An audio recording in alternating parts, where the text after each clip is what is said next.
Keith Richards is no stranger to controversy. Known for his unapologetically blunt opinions, he's never hesitated to speak his mind, even if it means taking aim at some of the biggest names in music history.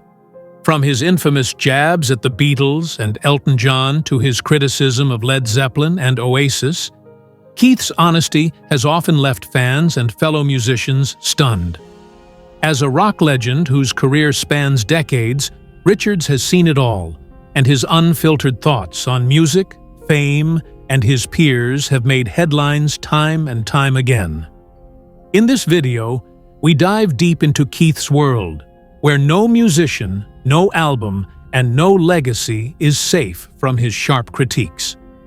Whether you agree or disagree with him, one thing is certain: Keith Richards speaks his truth, and it's always unforgettable. Let's explore the raw, unfiltered opinions of one of rock's most legendary figures. Keith Richards is the embodiment of rock and roll, not just through his iconic guitar riffs, but also through his raw, no-holds-barred honesty. Known for speaking his mind, Keith doesn't sugarcoat his thoughts, especially when it comes to his views on the music industry, fellow artists, or the direction rock is heading. His reputation for blunt, unfiltered opinions has become as much a part of his legacy as his guitar playing.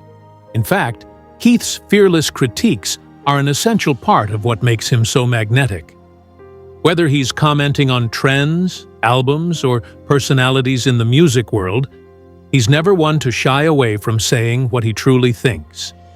If there's something on his mind, you can bet it'll be said, no matter how harsh or controversial it may seem.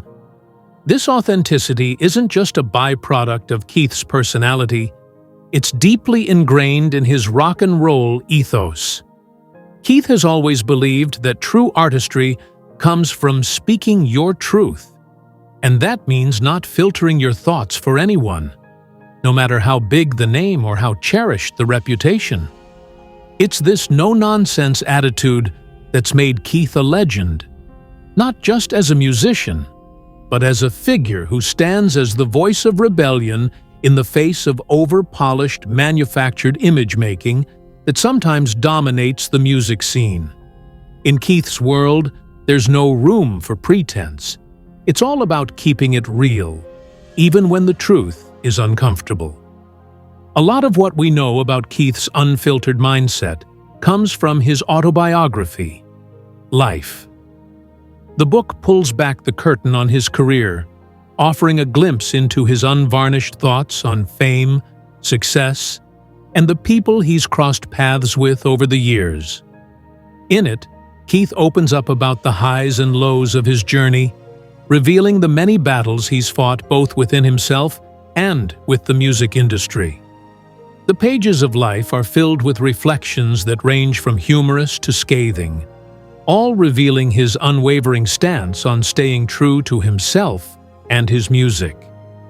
It's a window into the mind of someone who's seen it all and isn't afraid to say what others might only think. But Keith's unfiltered honesty isn't just a personality trait. It's also a reflection of his unparalleled experience in the music world. With decades of rock history under his belt, his opinion carries weight in ways that few others in the industry can match. Keith Richards has lived the life of a rock star through and through. From the highs of global fame with the Rolling Stones to the personal struggles and controversies, he's seen it all and lived to tell the tale. His perspective on music, performance, and artistry comes from a deep well of experience, making his words all the more powerful. As a member of the Rolling Stones, one of the most influential bands in rock history, Keith is a living testament to what it means to create music that lasts. His role in shaping the sound of rock is undeniable, and his critiques of the genre, as well as of other artists, come from a place of authority and experience. Over the years, Keith has helped craft some of the most iconic albums in music, his guitar playing providing the foundation for timeless hits. With such a storied career, Keith has earned the right to speak on behalf of rock's authenticity, and it's no surprise that his opinions are so closely followed and intensely discussed. His long-standing career and vast knowledge of rock music make his views on the genre, the state of the industry, and the artists within it stand out. Keith knows what it takes to keep a band at the top, what it means to stay true to one's roots, and what it feels like to navigate the complex world of fame and success. With decades of touring, recording, and witnessing the evolution of rock firsthand, his perspective on the genre and its legends carries an undeniable weight. It's not just that Keith criticizes or praises, it's that his viewpoint is grounded in years of experience, countless milestones, and a true understanding of what makes rock and roll so powerful. As Keith's career continues, his blunt approach remains refreshing in an industry where image often takes precedence over substance. His opinions are valuable because they are forged in the crucible of experience, not just theory. Whether you agree with him or not, one thing is clear.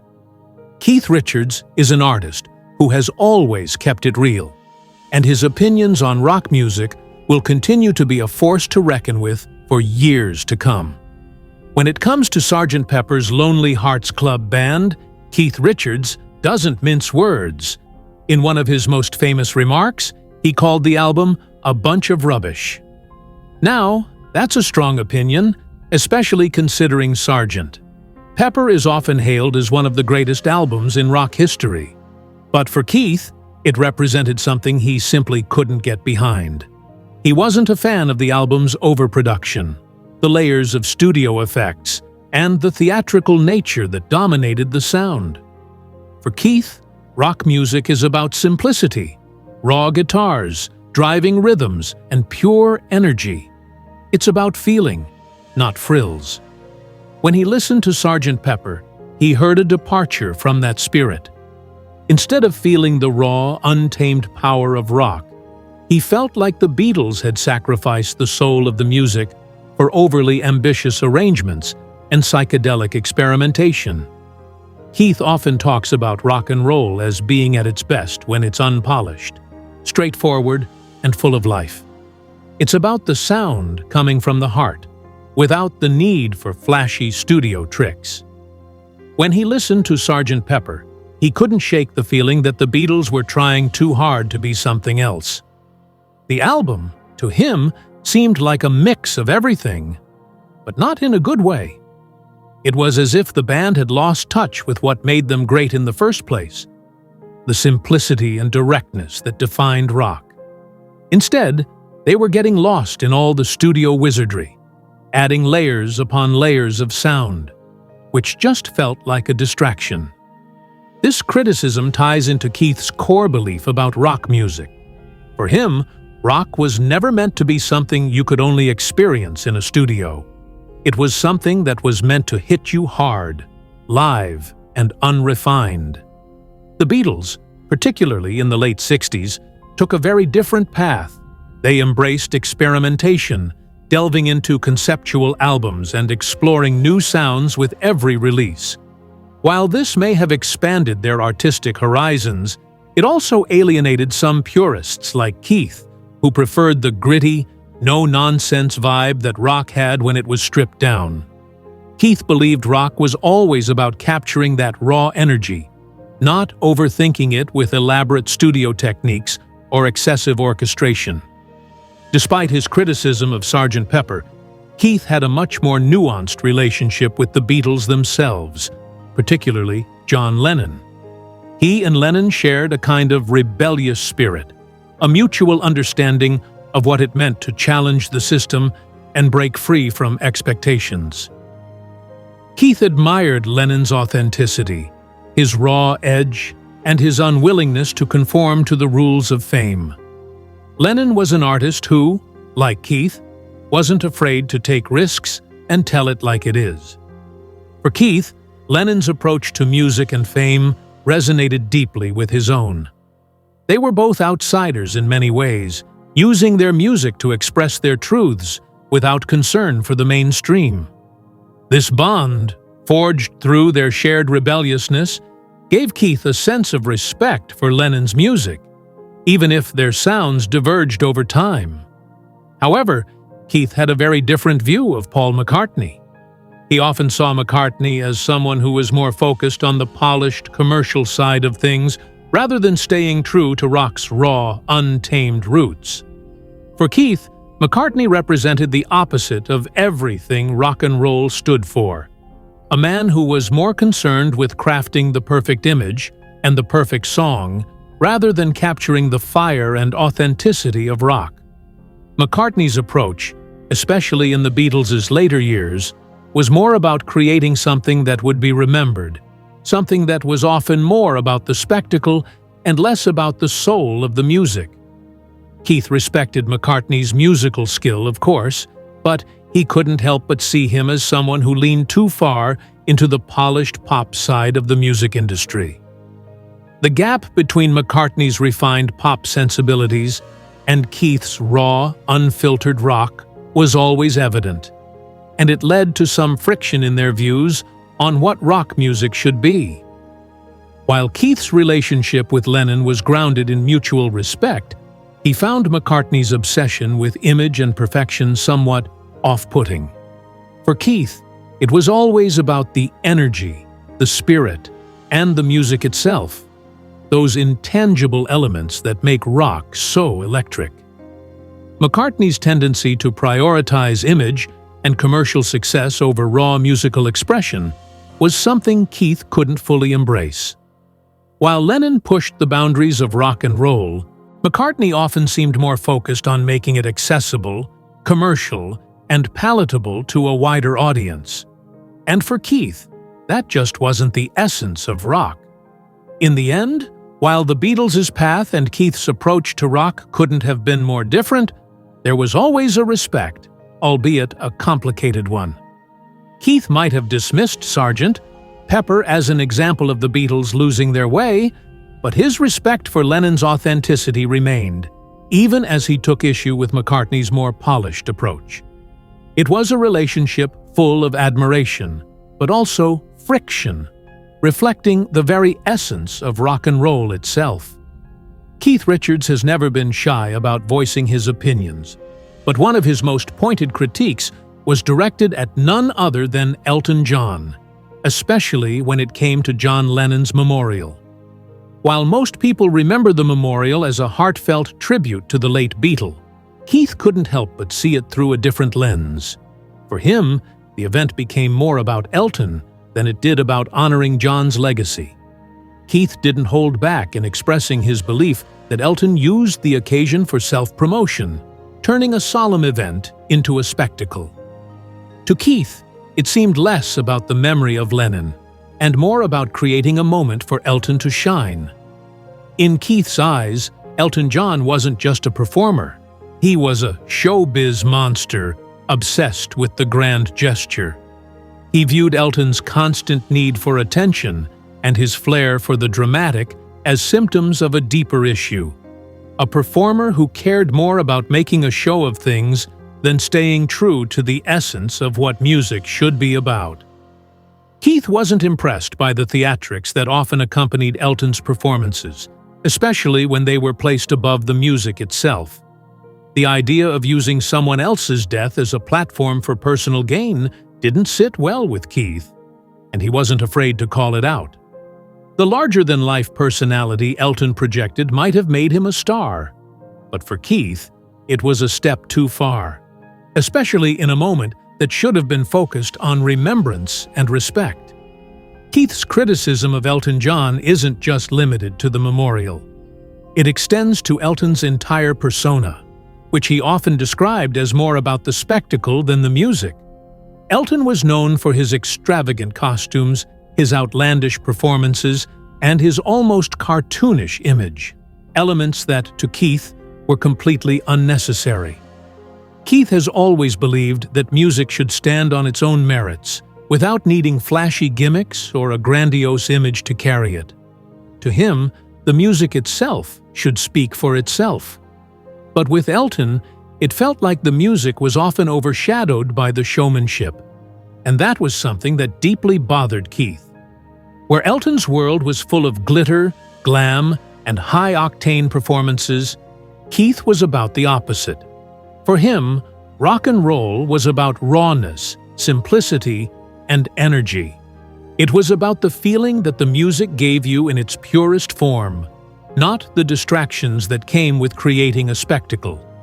Keith's belief has always been that the substance of the music should be the focus, not the imagery or the theatrics. Theatrics may entertain, but they don't necessarily deepen the connection to the music. Elton, on the other hand, built an entire career on crafting an image that was as flashy as his performances. While this earned Elton massive success, it never truly resonated with Keith, who preferred an artist who let their music shine on its own, rather than surrounding it with layers of theatricality. In Keith's mind, it was a matter of priorities. Elton's style, while undeniably successful, often seemed to Keith like a distraction from what truly mattered, the music. Where Keith's approach was straightforward and raw, Elton's was about creating an image that matched the spectacle. And while Elton was certainly an incredible musician, for Keith, his glitzy persona took away from the very thing that makes rock and roll timeless: authenticity.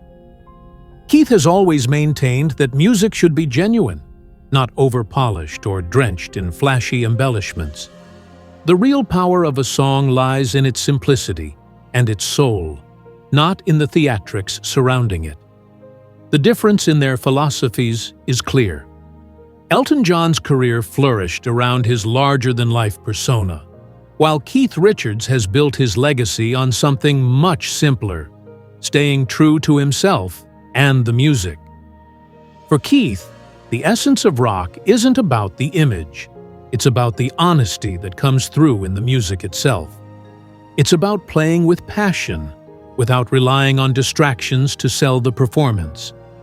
Elton's approach may have worked wonders for him in terms of commercial success, but for Keith, it simply wasn't the way he saw music, at its most authentic. While Elton's flamboyance became part of his charm and success, Keith always felt that it wasn't necessary for music to be great. It was the heart and soul of the sound that made it special. Keith Richards has never been one to hold back, and when it comes to Led Zeppelin, his opinions are no different. While the band is often hailed as one of the greatest in rock history, Keith's perspective is much more critical. His blunt dismissal of their music as lacking soul and emotional depth is a statement that stands in sharp contrast to the general adoration Led Zeppelin receives. For Keith, their sound simply didn't hit the mark. While many fans are drawn to Zeppelin's technical prowess and larger-than-life sound, Keith couldn't help but feel that their music lacked the raw, authentic energy that he believes rock and roll is all about. Keith did, however, acknowledge Jimmy Page's undeniable talent. He recognized Page as one of the best guitarists in rock, no question about it. But while Keith respected Page's skill, he wasn't impressed by the overall style of Led Zeppelin. To him, the band's approach felt too polished, too grandiose. While their technical abilities were exceptional, he felt that their music didn't have the emotional punch that great rock should possess. Instead, it was more about showmanship and technical precision than it was about capturing the feeling and energy that Keith values in music. The way Led Zeppelin's music was often overproduced, and their performances amplified by excessive theatricality, just didn't resonate with him. One of Keith's main issues with Led Zeppelin was their over-the-top stage presence. The band's performances were often as much about the spectacle as they were about the music itself. Zeppelin became known for their epic live shows, filled with bombastic solos, intricate arrangements, and elaborate stage effects. But for Keith, this kind of showmanship was a distraction from what truly mattered: the music. Rock, in Keith's eyes, was always about connecting with the audience through raw energy, not through extravagant flourishes or lengthy, drawn-out solos.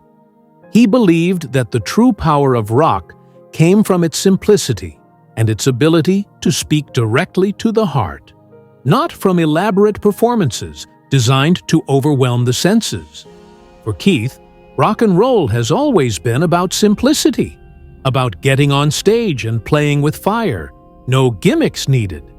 His belief in a stripped-down, raw approach to music has been a cornerstone of his career. The sound should come from the heart and speak directly to the soul, with nothing to hide behind. He's always advocated for less being more when it comes to rock. The less you add to it, the more it resonates. It's the raw guitars, the pulse of the drums, and the energy of the band playing together in the moment that makes rock powerful, not an overabundance of flourishes or unnecessary complexity. This philosophy, of course, couldn't be more different from Led Zeppelin's approach. Their music was often intricate, with complex arrangements and epic builds, which made their songs feel more like musical landscapes than simple 3-minute rock anthems.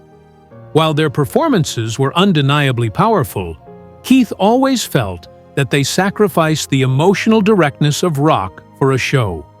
To him, it was about the heart of the music, not the extra bells and whistles. The spectacle was impressive, but Keith believed it distracted from the real connection music should create with the audience.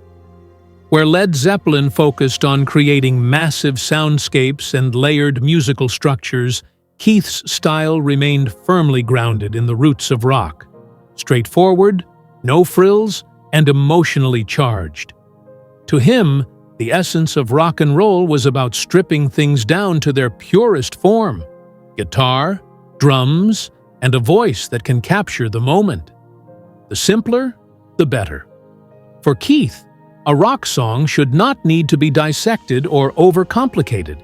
It should hit you in the gut with its energy, its rhythm, and its truth. There should be no distractions, just the raw power of the music itself. This difference in approach defines the divide between Keith Richards' rock philosophy and Led Zeppelin's more complex, layered style. While Led Zeppelin's ability to create epic, intricate soundscapes is respected by many, for Keith, it misses the point of what rock is truly about. Rock is meant to speak directly to the soul, pure, unadulterated, and without the need for unnecessary theatricality. For Keith, that's the magic of the genre. It's about capturing that raw, unfiltered energy, something that, in his mind, Led Zeppelin's grandiosity didn't quite achieve. When Keith Richards offered his infamous opinion about Prince, he didn't hold back. In one of his most controversial remarks, Keith called Prince overrated, a sentiment that turned heads and sparked outrage among Prince's fans. But what exactly lay behind Keith's strong words? For him, Prince represented a brand of artistry that was more about performance and image than about genuine, soulful music. See, his disapproval of the Gallagher brothers, Noel and Liam, runs deep, especially when it comes to their constant infighting and unprofessional behavior. Keith, who has spent decades on the road with the Rolling Stones, has seen the toll that personal tensions can take on a band, but he's also learned the importance of maintaining professionalism. For Keith, the Gallaghers' public spats and erratic on-stage behavior were a constant source of frustration.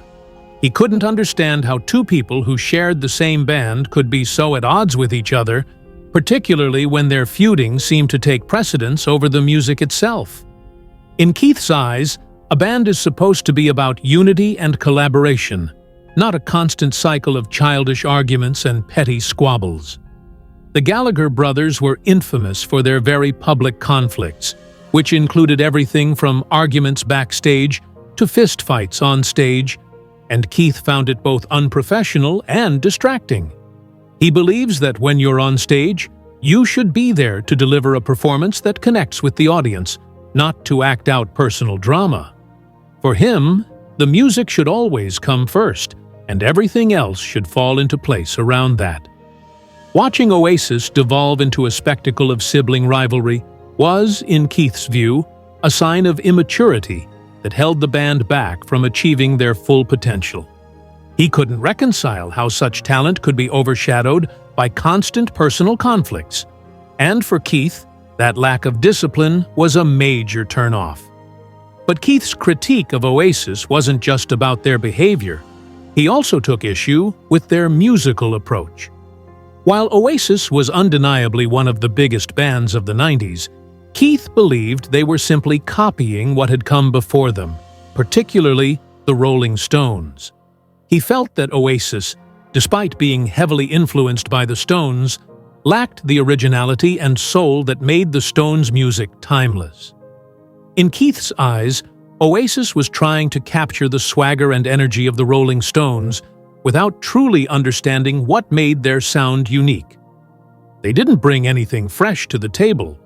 They just recycled what had already been done, albeit with their own twist. Oasis's sound, while undeniably catchy, was built on a foundation that was far too reliant on the past. Keith didn't mind influences. After all bands draw inspiration from those who came before them. But for him, Oasis didn't take that influence and push it forward. They simply replicated it. They took the swaggering rock anthems of the Rolling Stones and tried to imitate them, but in doing so, they missed the very essence of what made the Stones' music so special. It wasn't just about the riffs or the energy. It was about the authenticity, the grit, and the way the music connected with the times. Oasis, according to Keith, lacked that depth. They were mimicking the sound without capturing the soul of it. And for a band that so desperately wanted to be the next big thing in rock, that was a fatal flaw. Keith's criticism of Oasis was also rooted in the fact that they never truly carved out their own identity. While they undoubtedly had hits and made an impact, their sound always felt more like an homage to the past than an evolution of it. In Keith's mind, great rock bands don't just imitate, they innovate. The Stones didn't create a new sound by copying other artists. They forged a path that was uniquely their own, drawing on their roots, but also taking rock to places it hadn't been before. Oasis, on the other hand, seemed to be stuck in a loop, trying to replicate what had worked before without pushing any boundaries of their own. While Oasis clearly admired the Rolling Stones, Keith felt their attempts to channel that Stones' energy came off as hollow. There was no risk, no edge, no sense that Oasis were bringing anything truly new to the genre. Instead of pushing rock forward, they were stuck in the past, recycling old formulas and hoping for the same kind of success. Keith couldn't help but see them as imitators rather than innovators. Talented, yes, but ultimately failing to create something that stood on its own. In a genre as dynamic as rock, that lack of originality left Keith unimpressed. To Keith, being in a band like the Rolling Stones meant being willing to take risks, to find your own voice, and to evolve as musicians. Oasis, for all their success, never seemed to understand that. Instead of charting their own path, they latched onto the past and never fully embraced what it meant to be a true rock band. One that wasn't afraid to break new ground, no matter how messy or controversial that might be. For Keith, that's the essence of rock and roll: raw, unfiltered, and always pushing forward. And while Oasis may have brought rock back into the mainstream in the 90s, Keith's view is clear. They simply weren't the real deal. When you think of the Rolling Stones, the dynamic between Keith Richards and Mick Jagger is one of the most famous in rock history. However, this legendary partnership hasn't always been smooth sailing. In fact, Keith has never been shy about admitting how complicated and at times downright hostile his relationship with Mick has been. While they've created some of the greatest rock music of all time together, their partnership has been marked by tension, clashes, and a deep-rooted frustration that has spanned decades. Despite being bandmates for more than 50 years, Keith has often described Mick as unbearable at times, and their creative process was far from harmonious. A key source of tension between Keith and Mick has always been Mick's outsized ego and his control over the direction of the band. For Keith, Mick's desire to be the ultimate frontman often overshadowed the collaborative spirit that Keith valued. Mick has always been the face of the Rolling Stones, the one who takes center stage, and, while that's part of what made him such an iconic figure, it's also a source of constant conflict with Keith. Mick's obsession with maintaining his image and his position at the forefront of the band's identity became a bone of contention. Keith, who has always been more interested in the music than the spectacle, found Mick's fixation on being the star to be frustrating, even infuriating at times. In fact, Keith has candidly admitted that there were moments when he wanted to strangle Mick. The intensity of their disagreements, particularly over the control of the band and the direction of their music, has often pushed Keith to his breaking point. While Mick was focused on his celebrity status and maintaining the polished image of a rock icon, Keith was more concerned with keeping the music raw and real. This fundamental difference in how they approached their roles within the band created a deep rift between them, one that sometimes seemed insurmountable. Even as they created some of rock's most legendary music together, Keith couldn't escape the tension of constantly butting heads with Mick over his need to be the center of attention. The struggle between their personal dynamics also extended to their creative output. Mick's desire to maintain a polished, mainstream image often clashed with Keith's preference for rock that was untamed and authentic.